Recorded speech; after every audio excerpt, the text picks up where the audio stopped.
નમસ્તે વિદ્યાર્થી મિત્રો, શ્રી એસએન વિદ્યાલયના ઈ લર્નિંગ પ્રોગ્રામમાં હું સુનિલ મોટકા ફરી એક વખત આપનું અભિવાદન કરું છું.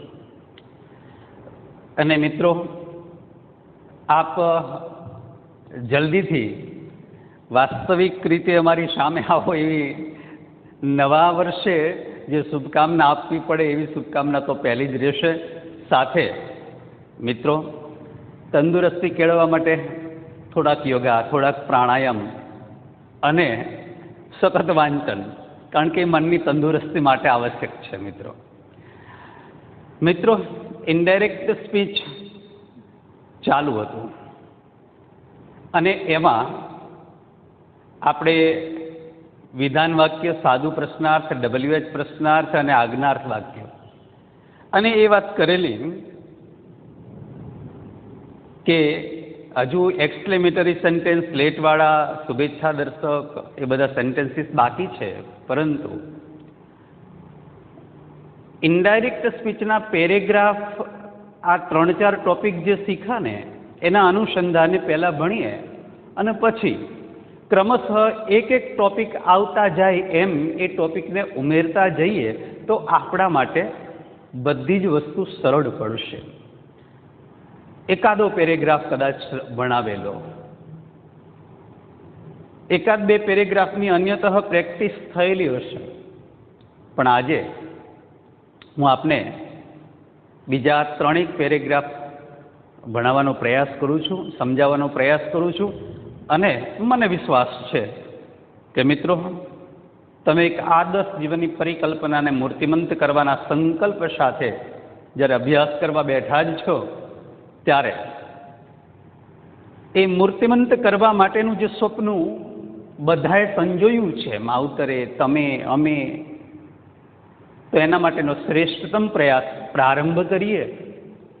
અને ઇનડાયરેક્ટ સ્પીચ જ્યારે આપણે ભણવા બેસીએ ત્યારે બધી જ વસ્તુ અક્ષરશ પહેલેથી તૈયાર કરેલી હોય એને આપણે મન સામે રાખીએ, નજર સામે રાખીએ, જેથી કરીને પેરેગ્રાફને સરળતાથી આપણે સમજી શકીએ.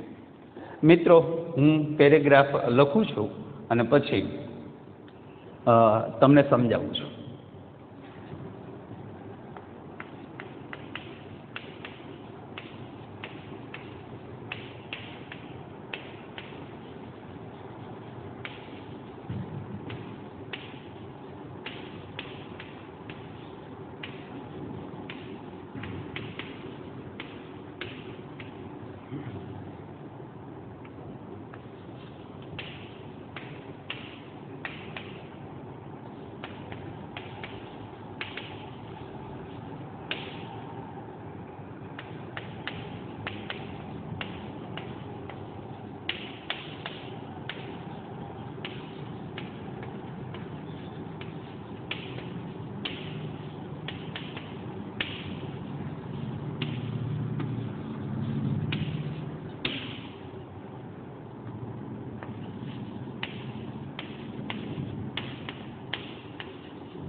શરૂઆતમાં જ્યારે તમને પેરેગ્રાફ બનાવવાના જે નિયમો આપેલા એમાં એક વાતનો ઉલ્લેખ કરેલો કે સૌપ્રથમ બોલનાર સાંભળનાર શોધો. તો અનિલભાઈ અને દિશા સાંભળનાર છે, બંનેની જાતિ નક્કી કરવાની છે. તો અનિલભાઈ મેલ અને દિશા ફિમેલ. શું આપણે એમાં કોઈ તકલીફ અત્યારે હાલના તબક્કે નથી, જે મેં તમને પહેલા પેરેગ્રાફમાં સમજાવ્યું હતું એ મુજબ. કયું વાક્ય કોણ બોલે છે એ પણ સામે જ આપી દીધેલું છે મિત્રો. હા, આવું 10મા ધોરણમાં હોય મિત્રો, 11મા અને 12મા ધોરણમાં અહીંયા નામ આપી અને પછી આ 2 ટપકા જે શેડની નિશાની છે એવું મહત્તમ ઓછું હોય છે. પરંતુ પહેલાં આપણે આવી રીતે સરળતાથી શીખી લઈએ, પછી 11th અને 12thના જે સ્ટુડન્ટ્સ છે એના માટે થોડીક અલગ પ્રેક્ટિસ પણ પ્રારંભ કરીશું. પણ પહેલાં આટલી સરળતાથી બધી જ વસ્તુ સમજાઈ જશે ને એટલે પછી પેલા કોઈ પણ પેરેગ્રાફમાં કોઈ પણ પ્રકારની સમસ્યા નહીં આવે એની હું ખાતરી આપું છું. પણ સાથે મારી સાથે હું જેમ કહું એ મુજબની પ્રેક્ટિસ તમે કરતા હોવા જરૂરી છે મિત્રો. અને વાક્યનો પ્રકાર નોંધી એના રિપોર્ટિંગ વર્બ અને સંયોજક નક્કી કરી અને વાક્ય ફેરવવાનું છે. તો ચલો, પહેલું વાક્ય અનિલભાઈ બોલે છે, પણ વાક્ય કેવું છે? પ્રશ્ન વાક્ય છે, બરાબર. તો પ્રશ્ન વાક્યમાં મિત્રો આપણે જાણીએ છીએ બે પ્રકારના પ્રશ્નો છે, સાદું પ્રશ્નાર્થ અને WH પ્રશ્નાર્થ. તો એમાં WH પ્રશ્નાર્થ છે. તો જ્યારે ફેરવવાનું આવે, અનિલભાઈ પ્રશ્ન વાક્ય હોય એટલે સીધું આપણે રિપોર્ટિંગ વર્બ તરીકે આસ્કડ મૂકી દેવાનું અને પછી સાંભળનાર. ચલો, આ થઈ ગયું. ઓકે. હવે રહ્યું સંયોજક. સંયોજકમાં સાદું પ્રશ્નાર્થ હોય તો ઇફ અને WH હોય તો આપેલ જે તે WH પ્રશ્નસૂચક શબ્દ વહેન. અને આપણો નિયમ પછી લાગુ પડે જ. એ નિયમને તમારે અલગ નોટ કરવા જ પડે મિત્રો. કયો નિયમ? પ્રશ્ન વાક્યને વિધાન વાક્યમાં ફેરવવું પડે અને એના માટે સંયોજક પછી સર્વનામ આવે. સર્વનામ યુ છે તો એનો ફેરફાર દિશા પ્રમાણે થશે સી. હવે તમે જુઓ, એ જ પ્રશ્ન વાક્યમાં સાદું પ્રશ્નાર્થ હતું ને ત્યારે મેં બંને વચ્ચેના કોમન 5 નિયમો લખાવેલા. અને એમાં નિયમમાં લગભગ ચોથો નિયમ એવો પ્રકારનો કે પ્રશ્ન વાક્યમાં જ્યારે ડુ કે ડઝનો ઉલ્લેખ થયેલો હોય તો ડુ અને ડઝને દૂર કરી જે મુખ્ય ક્રિયાપદ છે એનું ભૂતકાળનું રૂપ કરવાનું. મિત્રો, અહીંયા મુખ્ય ક્રિયાપદ રીડ છે, આ ડુ દૂર થઈ જશે તો રીડનું ભૂતકાળનું રૂપ બોલવામાં આપણે રીડ બોલી શકીએ, પરંતુ સ્પેલિંગમાં કોઈ પણ પ્રકારનો ચેન્જ થતો નથી. When she read English, full stop. Okay મિત્રો, હવે ઉપરનું વાક્ય પ્રશ્નાર્થ હોય તો મહત્તમ નીચે શું હોય? એનો જવાબ હોય છે. પણ અહીંયા યાદ કરો, એક એવો નિયમ પણ લખાવેલો છે કે જ્યારે કર્તા અને ક્રિયાપદ વગરનું અડધું વાક્ય આપેલું હોય ત્યારે ઉપરના વાક્યમાંથી કર્તા, ક્રિયાપદ અને જરૂર પડે તો આખું વાક્ય લઈ અને વાક્ય પૂરેપૂરું લખવાનું. ઇનડાયરેક્ટ સ્પીચમાં અડધા વાક્યને એટલે કે અધૂરા વાક્યને કોઈ સ્થાન હોતું નથી. એટલે એટ નાઇટ કર્તા ક્રિયાપદ વગરનું અડધું વાક્ય છે. એટલે આપણે ઉપરના વાક્યમાંથી કર્તા ક્રિયાપદ લઈ લેવાનો છે.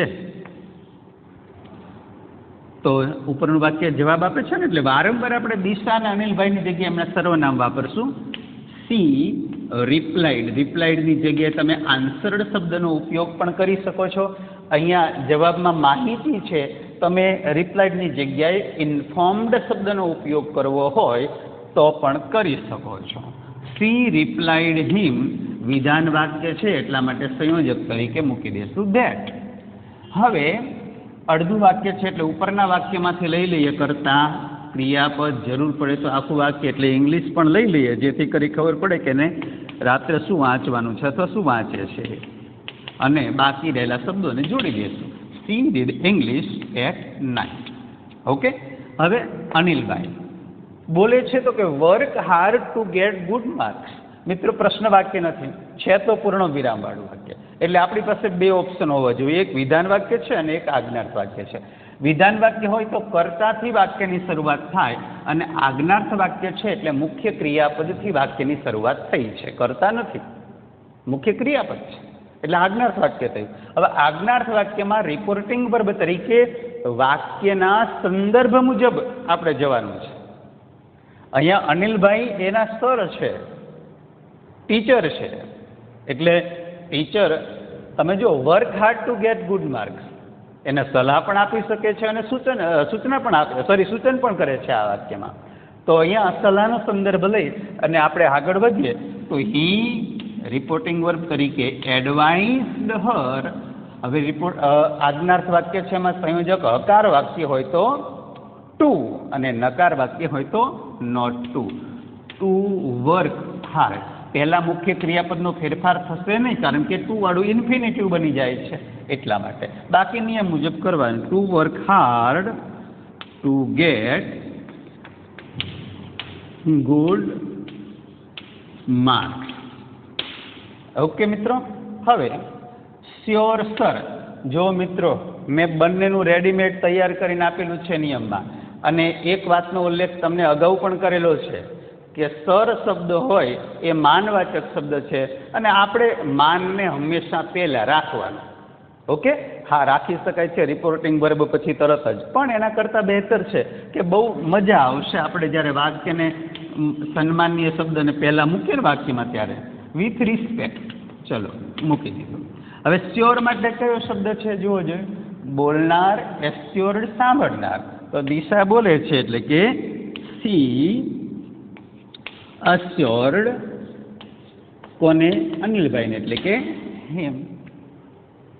સિમ્પલ. આ જ પેરેગ્રાફની પ્રેક્ટિસ મિત્રો 2-3 વખત કરવાની. એ જ જે હું સમજાવું છું, પછી પ્રેક્ટિસ આપીશ ત્યારે એ જ પેરેગ્રાફને પાછો હું સમજાવું, બરાબર? ક્યાં ભૂલ હોય તો સુધરી જશે. પણ તમે આવી રીતે સમજવાનો પ્રયત્ન એક પેરેગ્રાફને 2-3 વખત કરશો ને તો એમાં જે નવા જ પેરેગ્રાફ આવશે ને એને તમે સરળતાથી લખી શકશો. ગોખવાની વાત નથી, સમજવાની છે કે પહેલું પ્રશ્ન વાક્ય છે, બીજો જવાબ છે, પણ અડધું છે, પૂરું લખવું પડે તો ઉપરના વાક્યમાંથી લેવું પડે. ત્રીજું આજ્ઞાર્થ વાક્ય છે ને ચોથામાં 2 શબ્દો એવા છે કે જે આપણે પેરેગ્રાફ બનાવવાના નિયમમાં લખાવેલા છે. બસ આટલું સમજવાનું છે. ચલો હવે નીચે બીજો અન્ય પેરેગ્રાફ આપણે સમજવાનો પ્રયત્ન કરીએ.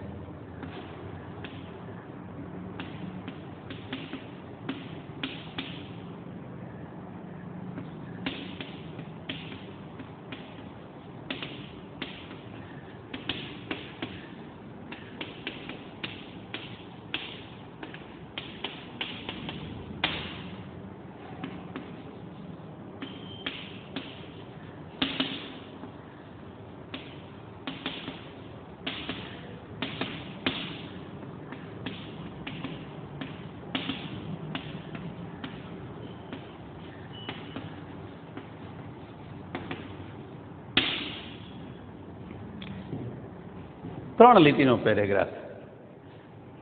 પ્રિયા થઈ. Explain this topic again sir. Mister Shah, what is it? Priya, change the voice. હવે આપણને ખબર પડી ગઈ કે પ્રિયા છોકરીનું નામ છે અને મિસ્ટર શાહ એ મેલ જેન્ડરમાં છે.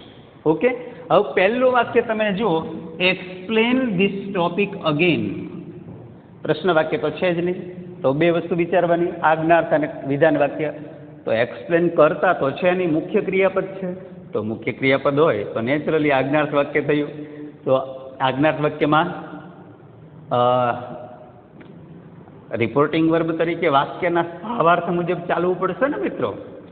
તો અહીંયા explain this topic again sir, ભલે પ્લીઝ શબ્દ નથી આપેલો, પણ જ્યારે એક દીકરી પોતાના સરને ઉદ્દેશીને વાત કરે તો એને સૂચના આપી, સલાહ, સૂચન, વિનંતી કે હુકમ.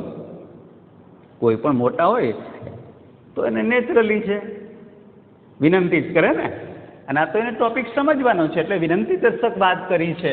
એટલે પ્રિયા, હા, તરત ને તરત આપણને એક વસ્તુનો ઉલ્લેખ થઈ જવો જોઈએ, સર આવ્યું છે એટલે વિથ રિસ્પેક્ટ પહેલાં જ આપણે માનવાચક શબ્દ મૂકી જ દેવાનો છે. With respect Priya requested mister Shah. સંયોજક તરીકે હમણાં જ વાત કરીને આજ્ઞાર્થ વાક્ય છે તો હકાર વાક્ય હોય તો એમાં ટુ એક્સપ્લેન માત્ર આટલો જ ફેરફાર કરવાનો છે. અહીંયા ઈ કેપિટલ છે, આપણે અહીંયા ઈ સ્મોલ કરવાનો છે. ધીસનું શું થશે? ધેટ. બાકીના ફેરફારો નિયમ મુજબ થતા હોય તો કરવાના છે. That topic again, full stop.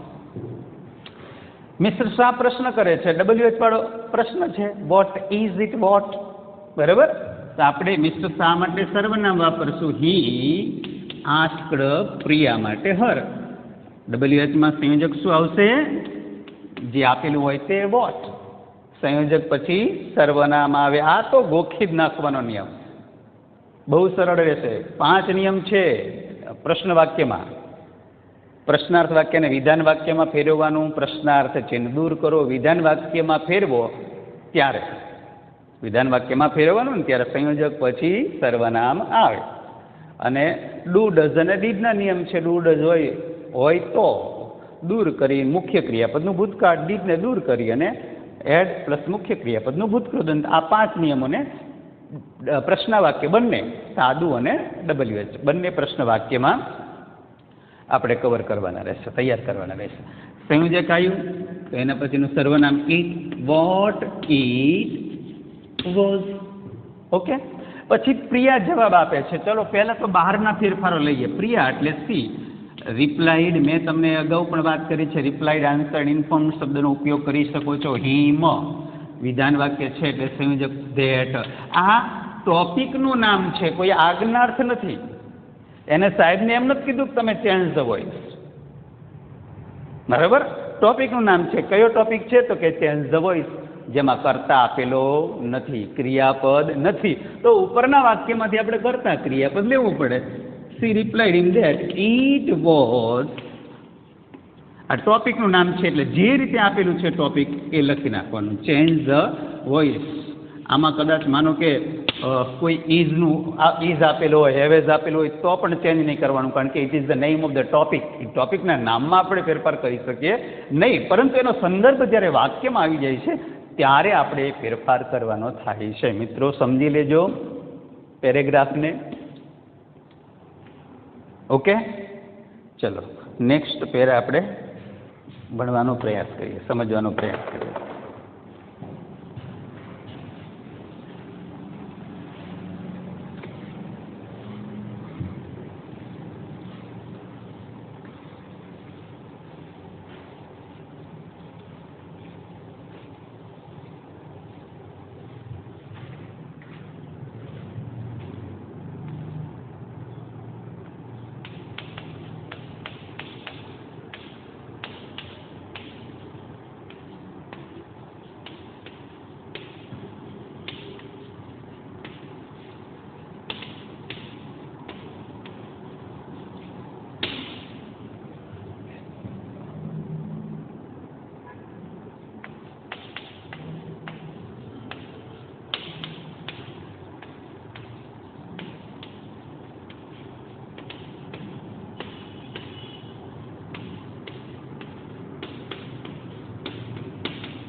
મિત્રો આમાં આપણે 4 વાક્યો લીધા છે.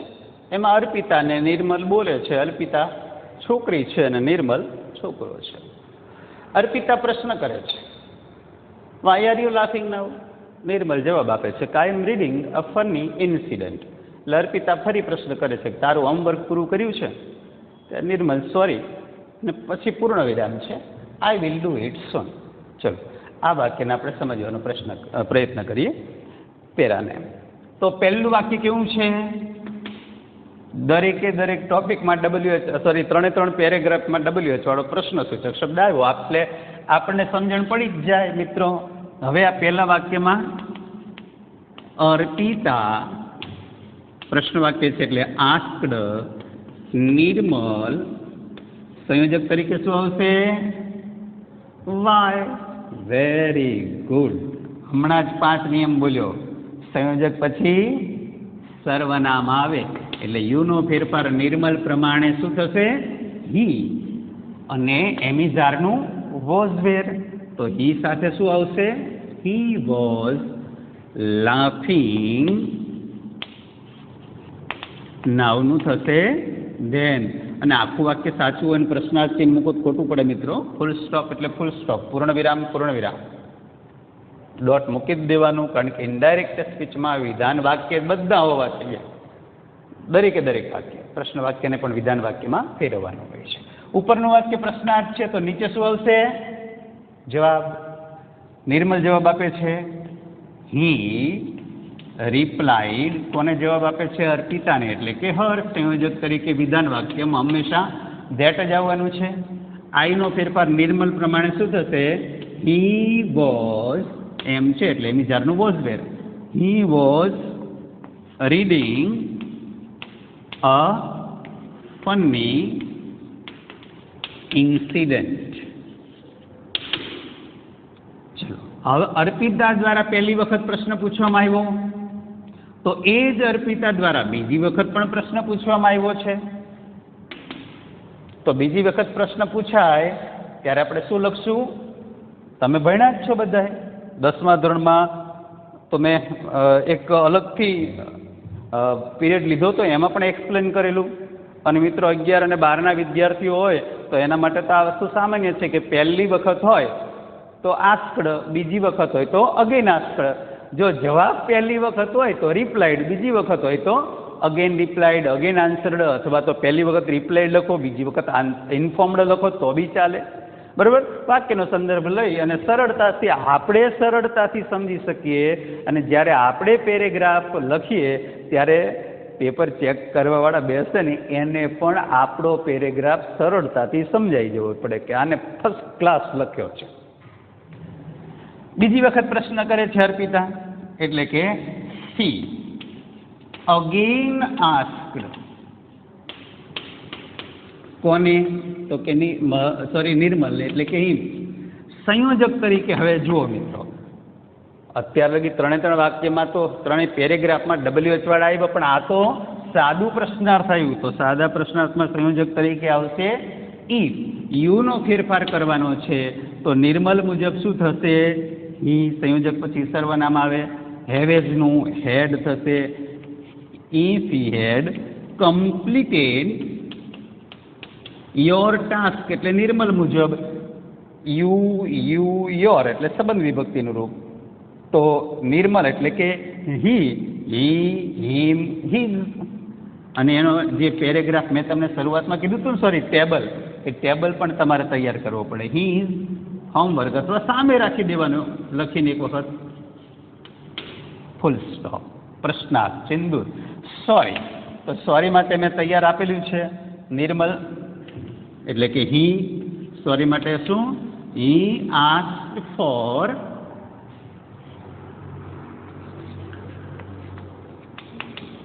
ફોરગિવનેસ ટુ હર. ઓકે, હવે તમે મેં એક નિયમો એ પણ લખેલા છે ઓલા પેરેગ્રાફમાંથી ફેરવવાના નિયમો છે ને, એમાં તમે જુઓ કે કોઈ પણ વાક્ય તરત જ રજૂ થાય ત્યારે એન્ડ ઓન ધ સ્પોટ. હવે જે મિત્રો કદાચ એન્ડ ઓન ધ સ્પોટ આ ન લખી તો ચાલશે તમારે, પણ લખો તો વધારે સારું મિત્રો. લખો તો ખૂબ વધારે સારું. સામેની વ્યક્તિને આપણે પ્રભાવ પાડી શકીએ. અને ઇનડાયરેક્ટ સ્પીચ તો એક પ્રભાવક ચેપ્ટર છે કે જે માત્ર 4 માર્કનો નહીં. પેલા જે એક્સ્ટ્રેક્ટ આવે છે પેરેગ્રાફમાંથી નીકળતા પ્રશ્નો, એના જવાબ આપણે ઇનડાયરેક્ટ સ્પીચમાં કન્વર્ટ કરીને લખવાના છે. ઇન્ટરવ્યૂ આવશે, એમાં 2 વ્યક્તિ વચ્ચેનો સંવાદ છે ઇન્ટરવ્યૂમાં, એ આવશે 4-5 માર્કનો આવશે મિત્રો. તો એ પણ આપણે એના જવાબ ઇનડાયરેક્ટ સ્પીચમાં લખવાના છે. એટલે હરેક ટોપિકમાં ક્યાંક ને ક્યાંક ચેન્જ હોય, કંઈક ને ક્યાંક ઇનડાયરેક્ટ સ્પીચનો ટોપિક સમાયેલો છે મિત્રો. ઓકે, એટલે પ્રભાવક રીતે લખવું છે એટલા માટે આપણે તો લખશું જ. વિધાન વાક્ય છે એટલે and on the spot told, અથવા એડેડ લખવું હોય તો એડેડ લખી શકો. બરાબર? ઇન્ફોર્મડ લખવું હોય તો લખી શકો, પણ ટોલ્ડ વિધાન વાક્ય ટોલ્ડ. આઈ એટલે નિર્મલ પ્રમાણે. હી વિલનું થશે વુડ. આ એક બાબત ફરી હું સમજાવું કે એક સહાયકારક ક્રિયાપદનો ફેરફાર થઈ ગયો હોય પછી મુખ્ય ક્રિયાપદનો ફેરફાર ક્યારેય કરવાનો થતો નથી.